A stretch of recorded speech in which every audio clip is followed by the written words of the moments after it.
After my experience with my very first GPU, the Radeon R750, I was kind of turned off from AMD GPUs. However, this card has turned me from an avoider to a mildly interested user.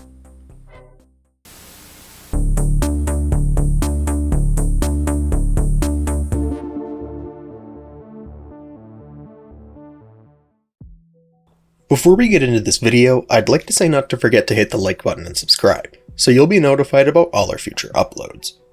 Additionally, don't forget to leave a comment, especially if there's something that you think I missed. I can't cover every aspect of a card in the relatively short duration of a video, but I more so wanted to discuss some benchmarks than dive into the specifications to further dissect its performance. Without anything else to say, let's dive into the 5700 XT and see how this card performs in games. The card we'll be taking a look at is the Gigabyte Gaming OC flavor of the AMD Radeon RX 5700 XT. When I first got my hands on the card, it was idling kind of warm and ultimately was overheating under load. Clocks weren't throttling, which was strange, but considering it was technically under 100 Celsius, it probably wasn't tripping any safety systems. I took the cooler off and repasted the card, and now it hasn't gotten above 80 Celsius in any test I've thrown at it. It might be worth considering doing if you're going to pick up this, or really any, card on the used market before you plop it into your system, as it'll avoid some headaches and genuine concern that the card is defective. I just wanted to add this little tidbit in before diving into the test configuration. To test the 5700 XT, I've paired it with an i5-13600K, a 6+8 core chip from Intel built on their 7 Ultra process. The 6 performance cores in this chip will be able to drive this card very well, especially considering there's a 5.4 GHz all-core overclock in place to ensure that we get the most amount of single-threaded performance possible. We'll also be using some Corsair Vengeance LPX 3600 megatransfer per second DDR4 to give our processor a large and fast pool of memory to work with. DDR5 would technically be faster, however considering I don't own any DDR5 yet, I'm using the fastest DDR4 kit I've got on hand to try and eliminate memory as a bottleneck. If we're being honest though, the CPU rarely went above 60% usage as a whole, so this should be fine for what we're testing today. To store the games we'll be taking a look at, we've got a Western Digital Black SN770 1TB, a PCIe 4 solid-state drive capable of around 5 GB per second of reads and a little under that for writes on the NVMe Express bus. For playing games this is honestly overkill, but it will ensure that we've got a wide enough pipe to keep our games consistently performing well. The rest of the system specifications can be found in the description, and I'll have more configuration settings listed as well if you want to replicate what you're seeing in this video. Without any further ado, let's dive into the RX 5700 XT and see how the card handles games in 2023. Keeping with tradition on this channel, the first game I fired up on this card was Apex Legends. At competitive settings, the card returned a beyond playable 260 FPS average at 1080p, and performance never dropped into unplayable territory, with the 1% low coming in at 195. 1440p saw the average and 1% low drop to 187 and 135 FPS respectively, and even though I was trying to get the GPU to choke, it remained beyond stable at this resolution, and even moving into 4K. At the highest resolution we tested, the 5700 XT achieved an average of 100 and a 1% low of 73 FPS. Both of these are beyond playable, and in all reality you could probably turn some of the settings up at all resolutions, and still maintain a 60 FPS average. If you're looking for the most competitive experience, then 1080p would give you the best performance, and would allow you to stomp on your competition with ease. Up next is our first DirectX 12 game, Battlefield 2042, a first-person shooter from DICE, which ran pretty well at the medium settings and with ray-traced ambient occlusion turned off. While the performance on offer is behind what my own 3070 Ti can do, this is still beyond competitive at 1080p, and also leaves some headroom to turn settings down further at 1440p and 4K. With an average and 1% low of 124 and 88 FPS at 1080p, the 5700 XT returned very playable frame rates, and if you wanted to target a 60Hz refresh rate, you could probably turn some of the settings up to ultra and leave others at high. Even at 1440p, the card returned an average of 87 FPS and a 1% low of 65, once again remaining beyond playable at the settings we're testing at. 4K, like most cards I've tested up to this point, was ultimately playable but wasn't really competitive, as the average only came in at 50. If this isn't really your thing, then Battlefield 5, 1, and 4 all run excellently on this card. I just chose to ignore them in this video because seeing a 200 FPS average on everything at all resolutions isn't really all that interesting to talk about. But keep in mind that it is possible to max out the frame rate limit in these older games at high settings. Battlefield games seemingly run pretty well on this card, and based on its architecture, I'd ultimately hope so, as these games perform pretty well on the last gen consoles. Borderlands 3, an Unreal Engine 4 title, in this case running on DirectX 12, like Battlefield, ran pretty well given the settings and resolutions we're testing at. At the high settings at 1080p, the average came in at 123 FPS, while the 1% low came in at a shockingly low 23. This was probably due to something streaming in-game and was avoided in the 1440p test of the game. This could also be a CPU limitation showing, but given this chip maxed out at over twice this on average, I find it kind of hard to believe. 1440p seemed to be a nice compromise between resolution and performance, with the average coming in at 84 and the 1% low at 70 FPS. This might be a good resolution to target as everything looked clean and nothing looked bad per se, even upon inspection. 4K was also console playable, with the average and 1% low coming in at 42 and 19 FPS respectively. And while I would prefer to lower the settings and resolution to accommodate a 60Hz refresh rate, I could definitely see how this would appeal to some. Overall, Borderlands ran pretty well, and I can happily say that the 5700 XT is more than enough to play this title. Up next is probably the most important title we'll be testing today. Crysis Remastered, and on DirectX 11 at the medium settings, the 5700 XT performed incredibly well at 1080 and 1440p. 4K was also playable, however there were some drops in performance that made it kind of uncomfortable to play at times. You could also probably lower settings if you wanted a more stable experience, but in all reality I'd recommend just lowering the resolution to 1440p. At the lowest resolution, or 1080p, performance on average came in at 223 FPS with a 1% low of 171. This is beyond playable, and if you're only going to target 60 FPS, then you can probably turn some of the settings up to high, but Ultra cause significant issues. 1440p returned an average and 1% low of 139 and 116 FPS, which while lower than 1080p is once again more than playable. Here though, if you wanted to turn the settings up to high, you'd run into significant performance issues, possibly caused by the lack of bandwidth to the cores. Ray tracing was not turned on, but it honestly felt like it was because it was just performing so poorly. Moving on to 4K, and at the medium settings, the 5700 XT achieved an average of 67 and a 1% low of 58. These are technically playable, but like I mentioned before, I'd be more comfortable lowering the resolution to get a more stable frame rate. Counter-Strike Global Offensive, a DirectX 9 game that's been popular since I was in like 8th grade, performed incredibly well at all the resolutions tested, but there was some notable slowdown at 4K when particle effects from smoke or fire filled up the screen. At 1080p, the average came in at 361 FPS, and the fact that the 1% low came in at 150 should hint at how well this game was running. Even though we're running at the high settings here, the card doesn't really seem to care, unless the CPU in the system stretch its legs a bit. At 1440p, the average and 1% low came down to 337 and 87 FPS respectively, which is lower than 1080p but honestly not by much.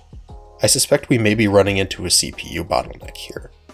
At 4K, the bottleneck subsides, and the GPU can once again take the lead, with an average of 238 FPS and a 1% low of 69. Overall, it's hard to complain how CSGO runs on this card, and if you wanted to get into some competitive gaming with this card, it would be happy to oblige.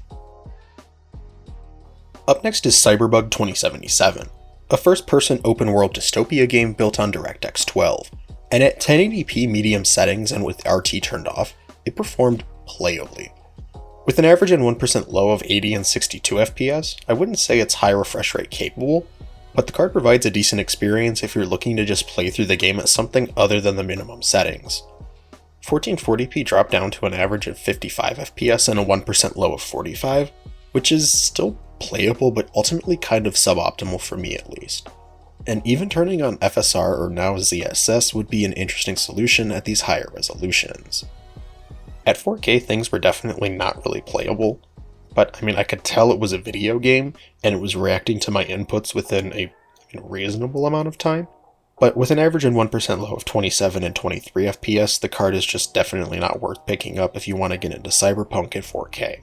But if you're dead set on it, then FSR would be a good way to remedy this poor performance. Up next is our first Unreal Engine 5 title, Fortnite. And using DirectX 12 at the medium settings with RT turned off, every resolution was playable, even though 4K could possibly use a settings adjustment. 1080p came in with an average of 224 FPS and a 1% low of 149, which is high refresh rate capable. 1440p was also sort of high refresh rate capable, however the 1% low of 114 indicate that you may need to adjust things to the competitive settings to squeeze a bit more performance out of the system to keep things locked. Turning up performance mode could also be beneficial, however overall performance was so good that it's probably not worth utilizing as the graphical hit is kind of severe. At 4K things took a slight turn for the worst, with an average of 75 FPS and a 1% low of 56. Stuttering was also way more noticeable with this resolution, and it was ever present throughout the game, instead of only being confined to the initial drop sequence. Once again, the performance mode could be useful if you want the absolute utmost of competitive performance, but for me I'd rather play at a locked 1440p 60 FPS with ultra settings, but that's just me. Halo Infinite, a game built on the custom Slipspace engine, utilizes DirectX 12 calls to render its scenes. And at the high settings, the RX 5700 XT crushed this game at 1080 and 1440p, but fell behind at 4K. Starting off with 1080p performance, and the 104 FPS average combined with the 86 FPS 1% low, shows that this card is able to hold its own in this game, which has historically performed kind of poorly on all but the most modern of graphics architectures. 1440p took a slight hit to performance, with the average and 1% low coming in at 79 and 68 FPS, which is still playable but definitely not optimal. 4K was kind of unplayable for a competitive shooter, but the fact that this game is running at the high settings gives some hope that things can be sort of rectified by a settings adjustment. I think that this game does have some fun mechanics in it, but the fact that it runs poorly or wonkily on the majority of hardware makes it hard to recommend on anything but the latest and greatest from the red and green teams. Up next is the merged Modern Warfare 2 and Warzone 2 benchmark, and using the DirectX 12 renderer at the minimum settings granted us high refresh rate capable performance that could be satisfactory for a lot of different playstyles. At 1080p, the card returned an average and 1% low of 138 and 107 FPS respectively, which is admittedly pretty good for a card that's this inexpensive. You could also enable FSR or ZSS and get more performance than what we're seeing here, but generally speaking, since we're at competitive settings, this is the best we're going to get. Moving up to 1440p and the 108 FPS average combined with the 46 FPS 1% low hint at more stuttering and general struggle on the part of the graphics card, but things remain playable in a majority of situations. 4K, while the average looks deceptively high, things in reality hung out much lower, and was kind of frustrating to play because it was so close to being a very performant and enjoyable 60 FPS experience. FSR would be a nice technology to turn on in this case, but even without it, things were still pretty enjoyable at 1080 and 1440p. Overwatch 2, a DirectX 11 game that could probably run on a potato if it was OpenCL compliant, was very playable at the ultra settings at all resolutions tested, despite some kind of questionable 4K performance at times. At 1080p, the 151 FPS average and 124 FPS 1% low shows that the game plays well and looks great, and for the most part there isn't anything to say good or bad about it.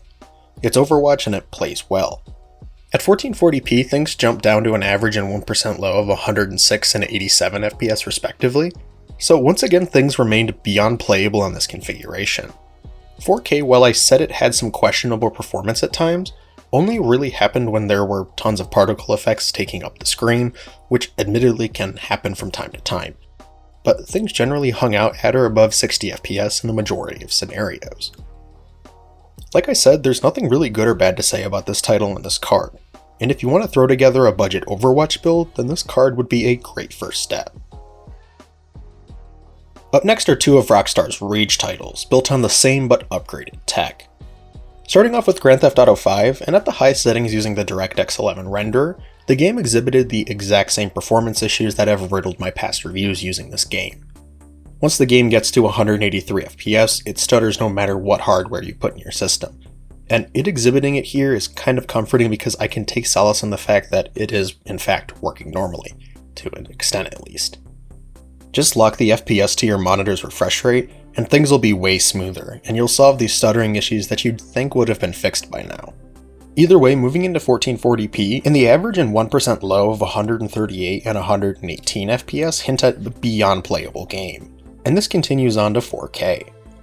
With an average of 81 FPS and a 1% low of 67, GTA 5 remains playable given this game is now 8 years old, but is also nice to drive around the open world game at the settings we've selected.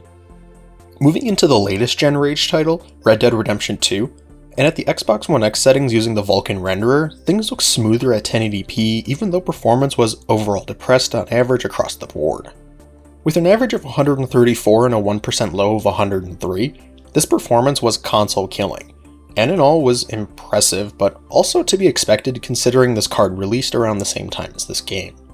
At 1440p things jump down to 101 FPS on average and 82 FPS for the 1% low, which is still playable and overall for a single player title it's hard to complain about. 4K was also still playable with an average and 1% low of 56 and 46 FPS, but for my personal taste I'd rather do what it takes to get a locked 60 FPS, which would probably incur turning on FSR. No matter which way you choose to play Red Dead Redemption 2, the game will look gorgeous and play very responsively, and it's something I have to give credit to Rockstar for nailing in this game.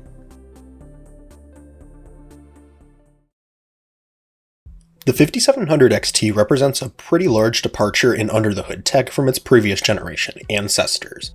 Not only is the manufacturing process in use much more refined than the 12 and 14 nanometer Global Foundries lithography found in the prior two generation of cards, but the microarchitecture has been reworked to, quote, optimize for efficiency and programmability while offering backwards compatibility with GCN. This is kind of expanded upon later in the RDNA 1 white paper, but they list more complex control logic and shaders combined with the need for more granular control of data flow as the primary concerns that they wish to satiate with this architectural redesign. What will affect performance the most is the cache reworks and the smaller SIMD blocks, called waves in an AMD GPU. In GCN, which was featured in both the last generation consoles as well as most cards from AMD between the years of 2012 to 2018, these waves were 64 data paths wide, and generally speaking this meant that each wave was more capable in terms of IPC. However, as a result, you lose some performance when you encounter control logic such as conditionals, especially conditionals inside loops, and you run into performance issues because the data paths are diverging. If you remember back to my CUDA video, I explained how GPUs are actually subdivided into SIMD blocks to allow for a MIMD type of parallelism, without all the additional circuitry associated with a truly MIMD design. As a result, you don't get the fine-grained control over each data path that you'd get in a truly MIMD system, and as a result you lose some performance when you need to perform more specialized calculations on specific numbers. To get around this, you can make each SIMD block smaller in terms of the amount of data paths, and thus increase the amount of SIMD blocks in a specific structure. For example, in GCN waves were 64 data paths wide, and as a result each compute unit could perform a single operation at a time on 64 pieces of data. RDNA 1 changes this up, and made waves 32 data paths wide, and renamed the compute units into dual compute units, giving them the ability to perform two independent calculations on sets of 32 pieces of data. This increases the amount of parallel operations occurring inside the GPU, but comes with the downside of less IPC. As a whole, this new approach to the new RDNA architectures improves overall shader occupancy, which was something AMD cited as a core issue of past GCN designs. And as a whole, this rework and overall structure seems to have improved the graphics performance of the individual compute units significantly. Even though the IPC of the cores in this card is less than what was found in something like an RX 580, it's got more of these weaker cores, which allows the card to split up its workload more effectively when it needs to. When it comes to on-paper specs, the 5700 XT is no slouch, with the fully unlocked Navi 10 XT die sporting 40 compute units, equating to 2,560 stream processors capable of performing either a 32-bit floating point or integer calculation per instruction. This chip is manufactured using the first generation implementation of TSMC's 7nm lithographic process, so when it comes to actual transistor performance, things are improved over what NVIDIA's desktop Ampere was built on, but behind the Intel Alchemist line of cards in terms of power efficiency. Embedded in the compute units are 160 total texture mapping units, and this combined with the 64 rasterization operation pipelines allows the card to attain a pixel fill rate of just under 122 gigapixels per second, and a texture fill rate of just under 305 gigatexels per second. This rendering system fully equips the card to tackle 1080 and 1440p games with ease, and even though it may struggle if you decide to turn the resolution up, at lower resolutions this will perform excellently. Clock speeds for this card are also pretty comparable to what NVIDIA's Pascal cards were able to achieve, and it seems like overall the card is able to consistently boost beyond the stock clocks and tap out at just over 2 GHz. With a factory base and boost clock of 1605 and 1755 MHz, this almost 300 MHz increase didn't even need to be put into MSI Afterburner, and the card just seemed to boost like this without any tuning. After the previously mentioned repasting of the die, temps improved significantly and the clocks were basically locked to 2 GHz when under load. I also wanted to mention that these overall specs sound very similar to the older and still very capable Pascal-based GTX 1080. The 5700 XT is more powerful than the 1080 by quite a decent margin, but it more so illustrates that the width of the pipelines featured in this card are still very capable of high-performance graphics computations. Supporting the compute circuitry, the memory subsystem in the 5700 XT is pretty standard for cards released at the time. With an 8x32-bit or 256-bit total GDDR6 memory controller clocked at 14 gigabit per second. This equates to 448 gigabytes per second of total bandwidth on the GPU cores, and a total pool of 8 gigabytes to work with. This memory system isn't exemplary and is pretty slow when compared to more modern 256-bit controllers that clock anywhere from 16 to 22 gigabit per second. But when compared to other cards available at the time, such as the 2070 or 2080, it's pretty competitive and is hard to knock against. It'll allow for games to saturate the memory system with higher resolution or more textures, alpha transparencies, and other things that can fit into the on-die cache.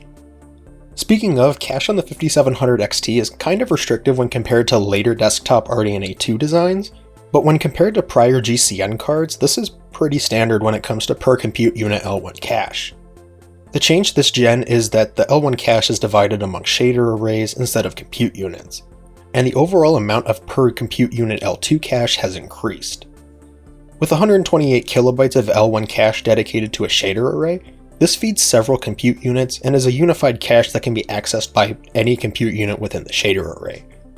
This can break down into dedicated 16 kilobyte L1 caches per compute unit in a GCN compatibility mode. But generally speaking, this unified cache will allow for more data to be reused by different cores and can really help with achieving good data locality.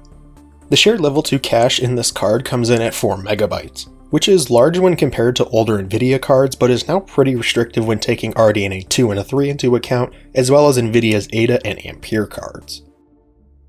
This also leads into power consumption and requirements. And generally speaking, it doesn't run that warm, nor does it dump out a bunch of heat like my 3070 Ti. With a rated TDP of 225 watts, this card in games never really spiked that high, and would really hang out at or below the 190 watt mark a majority of the time. Honestly kind of reminds me of the RK750. AMD recommends at least a 550 watt PSU, but the 650 watt it was tested with was honestly overkill, so I generally would tend to agree with AMD's recommendation. Is this card as power efficient as the more recent 5nm designs from AMD? Well, no, but when compared to Vega, this is a huge improvement and shouldn't be glossed over. As a result of this increased performance per watt, the card can fit more comfortably into a wider variety of systems, as it only sports an 8+6 pin PCIe power adapter. And like I just mentioned, most of the time you won't really be hitting the wall when it comes to power, so you may not need to worry about drawing too much power from the PCIe slot, as the external cables are more than enough to keep the card fed. The triple fan design also pushed more than enough air through the heatsink, and with the stock fan curve it stays quiet and isn't noticeable unless I turn on something like FurMark. Overall, this card is built well and feels pretty good in your hand. The shroud is the only part of it that's made of plastic, and the rest of it is just made of metal. It runs quiet and looks good in the system I tested it in. Overall, I can't really find anything to complain about when it comes to the specifications. In all, the 5700 XT, for the price it can be found for on the secondhand market, has the potential to be a great budget graphics card. The specimen tested in this video is a little bit more expensive if you're looking for this exact flavor, but things went way smoother than I thought they were going to. Literally the only issue I encountered with this card is Discord crashes every 30 to 45 minutes in a video call, which seems to be a common occurrence with others rocking AMD cards. It's definitely annoying, and it's also annoying that you usually have to manually set your GPU to accelerate in a piece of productivity software, as opposed to it just working like with an NVIDIA card. But when it does work, it works pretty well, and it's overall a pretty decent competitive gaming experience if you're willing to make some productivity sacrifices. After all, this technology has been the backbone of the console's GPUs for the past decade, so it makes sense that it works in almost all games in 2023. The performance of the card is 100% there, but I will say that the price can fluctuate a bit depending on where you're picking it up from. On the secondhand market, such as eBay, you can find it for about $160 shipped to your door, which is really hard to pass up if you need something to just play games on. It's significantly cheaper than newer cards such as the ARC A750, RX 6600, or RTX 3060, and performs pretty similarly if not superior to them in most gaming applications. I think this card has the potential to be a great budget gaming GPU if you're willing to put in some effort to repaste the card or do a little maintenance on it. Secondhand, these cards are pretty cheap and offer performance that's miles ahead of anything I could have hoped to get my hands on when I was putting together my first budget build back in 2016. It's amazing to see how far we've come in terms of the performance you can get for your money, and it just makes me excited to see what will be considered budget in just a few short years. So thank you for watching, and if you enjoyed, don't forget to leave a like and subscribe, and click the bell icon so you'll be notified about all our future uploads. Let me know what you guys think about the RX 5700 XT, and whether or not you'd pick one up to put it into your build. I personally enjoyed my time with this card after I got some of the kinks worked out, and once I figured some things out, everything was smooth sailing. That's all I really have to say on the matter, so thanks again for watching, and I'll catch you in the next video.